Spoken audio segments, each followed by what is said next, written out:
Hello everyone! In this video I'm going to explain you most of the things you need to know about nail stamping.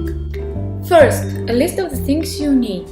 A base color, a stamping plate, which is a metal plate like this one, which has different laser engraved images on it, a polish to apply over the plate, a scraper, a stamper to pick up the image from the plate and stamp it onto the nail, scotch tape for cleaning the excess polish on the finger and on the stamper, cotton pads dipped in nail polish remover or acetone to clean the plate and scraper, and a top coat for stamping. The steps to create the perfect stamping are: apply the base to the nail and wait for it to dry at least 5 to 10 minutes before you start stamping.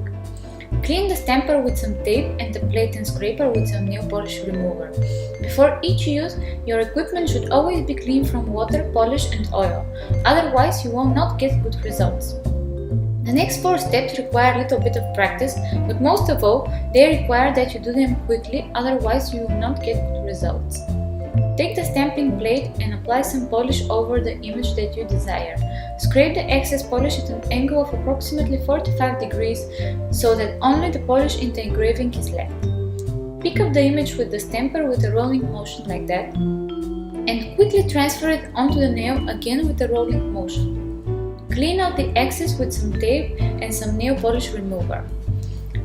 Add a top coat that doesn't smear the image to seal it. And repeat the steps for the fingers that you like.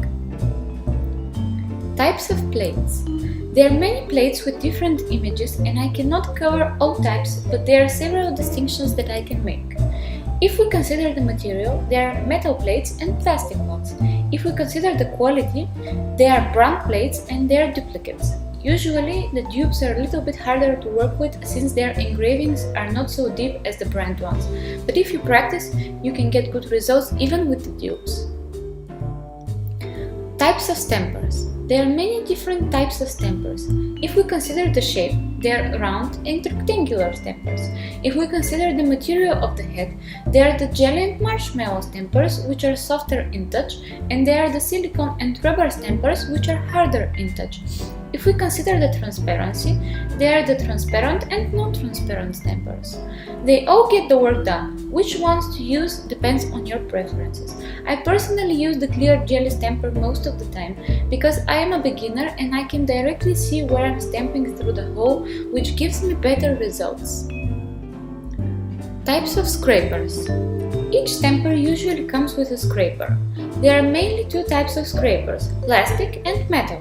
I personally prefer the plastic ones because they don't scratch the surface of the plate as the metal ones do. If you don't have a scraper, you can use an old credit or library card that you do not need. Types of polishes. You can use almost any brand of polish for stamping, but with some you might not be so satisfied with the result. The best polishes for stamping are the ones that are highly pigmented, and usually these are the specialized nail stamping polishes, which are thicker than the others and you do not use them as a regular polish. You use them only for stamping. Not many drugstore polishes are pigmented enough, but you might find some that work for you. Watch my other videos to see which drugstore polishes I use. Types of top coat. Many of the drugstore top coats smear the image, so buy a specialized stamping top coat or find a drugstore one that doesn't smear. Types of stamping. There is the so-called double stamping, where you stamp over the same finger twice. There is the ombre stamping, where you take 2 or 3 colors to create an ombre effect of the stamping image.